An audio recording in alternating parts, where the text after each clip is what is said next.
Hi friends, this is RP friends vlog. இந்த நாள் அனைவருக்கும் இனிய நாளாக இருக்கட்டும். இன்னைக்கு ஒரு பூரணத்தை வச்சு 3 ஸ்வீட் பண்ண போகிறோம். அது எப்படி செய்யலான்னு பார்க்கலாம் வாங்க. இந்த சேனலை ஃபஸ்ட் டைமாக பார்க்குறீங்கன்னா சப்ஸ்கிரைப் பண்ணி பெல் ஐக்கானையும் ப்ரெஸ் பண்ணி வச்சுக்கோங்க.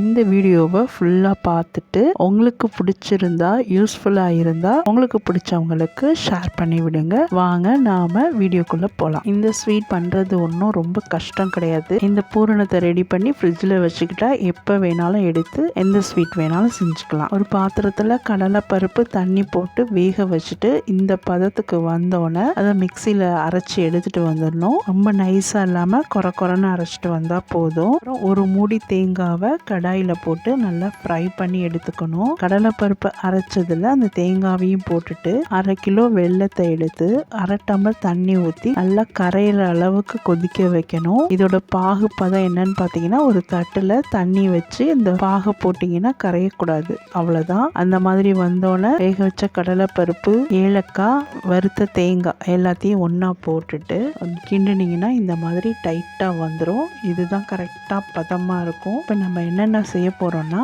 போலி, கொழுக்கட்டை, சுழியம். நான் இப்போ ஃபஸ்ட்டு போலி செய்ய போகிறேன்.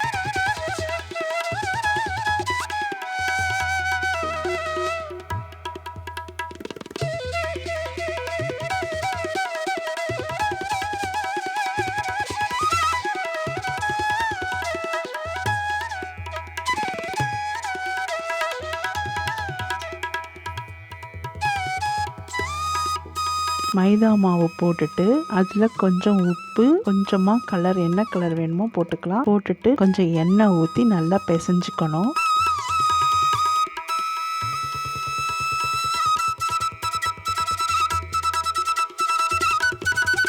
ஃபுல்லாக நல்லா ப்ரெஸ் பண்ணி விட்டு பிசைஞ்சோன்னே அதில் மறுபடியும் எண்ணெய் ஊற்றி கொஞ்சம் பிசைஞ்சிட்டு ஊற வைக்கிறப்ப மறுபடியும் எண்ணெய் ஊற்றிட்டு அப்படியே நல்லா ப்ரெஸ் பண்ணி விட்டு மூடி வச்சிடணும் ஒரு 1 மணி நேரம்.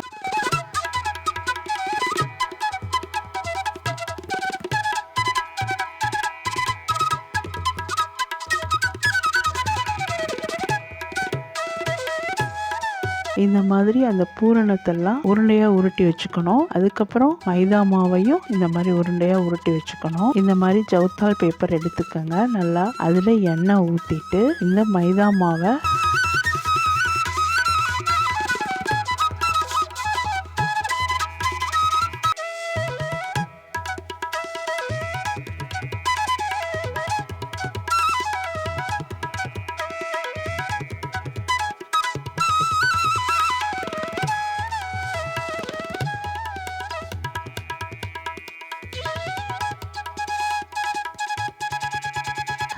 நல்லா ப்ரெஸ் பண்ணி விட்டு சின்னதாக பூரி சைஸ்க்கு ப்ரெஸ் பண்ணி விட்டுடுங்க. அதுக்கப்புறமா பூரணத்தை எடுத்து உள்ளே வச்சு அப்படியே க்ளோஸ் பண்ணி நல்லா மூடி உள்ளே வச்சு நல்லா உருண்டையாக உருட்டிட்டு அப்புறம் அதே ஜவுத்தால் பேப்பர்லேயே நல்லா தட்டிடுங்க. நல்லா மெல்லிசாக தட்டினீங்கன்னா நல்லா சாஃப்டாக சூப்பராக இருக்கும். பூரணம் நிறையா இருக்கும், மைதா மாவு கம்மியாக இருக்கும். அதனால் எந்த அளவுக்கு மெல்லிசாக தட்ட முடியுமோ அந்த அளவுக்கு தட்டிடுங்க. இப்போ எடுத்து இதை தட்டில் வச்சுட்டு, இது 2 பேராக இருந்தால் ஒருத்தர் தட்டுறது, ஒருத்தர் ஸ்டவ்ல போட்டு தோசைக்கல்ல போட்டு எடுக்கிறதுன்னு இருக்கலாம். நான் மட்டும் செஞ்சதுனால ஃபர்ஸ்ட் எல்லாத்தையும் இந்த பூரணம் வச்சு உருண்டையாக உருட்டி எடுத்துக்கிட்டேன். அதுக்கப்புறம்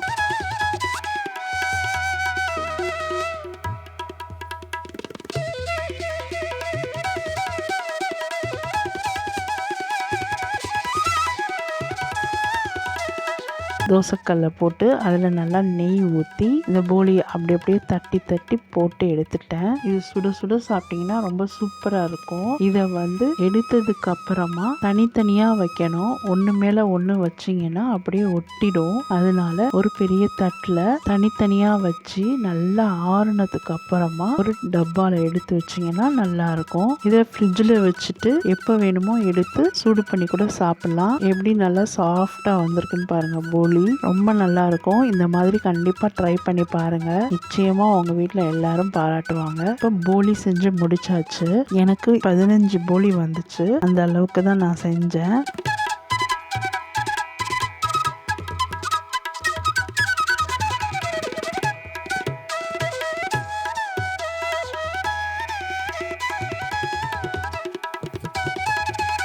அடுத்ததாக நாம் செய்ய போகிறது சுழியம். தீபாவளி வேற வந்துட்டு இருக்குது. ஸோ இந்த சுழியம் மெத்தடை கற்றுக்கிட்டிங்கன்னா சூப்பராக எண்ணெய் குடிக்காம பண்ணலாம். கொஞ்சமாக பூரண மாவு இருக்கிறதுனால கொஞ்சமாக எடுத்திருக்கேன். ஒரு 2 ஸ்பூன் மைதா மாவு, ஒரு 2 ஸ்பூன் இட்லி மாவு, கொஞ்சம் சோடா உப்பு, கொஞ்சம் உப்பு போட்டு நல்லா கலந்து எடுத்துக்கணும். அதில் குழிப்பணியார சட்டியை வச்சு அதில் எண்ணெய் ஊற்றிட்டு இந்த பூரணத்தை எல்லாம் அந்த மாவில் போட்டு அப்படியே போட்டிங்கன்னா ரொம்ப சூப்பராக அழகாக ஒரே ஷேப்பில் கிடைக்கும். இதுவே எண்ணெயில் போட்டிங்கன்னா அந்த மைதா மாவெல்லாம் ஊற்றி துளியம் கரெக்டான சைஸே இருக்காது. ரொம்ப டீப் ஃப்ரையும் இது பண்ண தேவையில்லை. அதனால ரொம்ப நல்லா இருக்கும். இந்த மெத்தடில் இந்த தடவை தீபாவளிக்கு நீங்கள் ட்ரை பண்ணுங்க. ரொம்ப நல்லா இருக்கும். பயங்கர சாஃப்டாக இருக்கும். கண்டிப்பாக இதை ட்ரை பண்ணி பாருங்க. ரொம்ப பிடிக்கும்.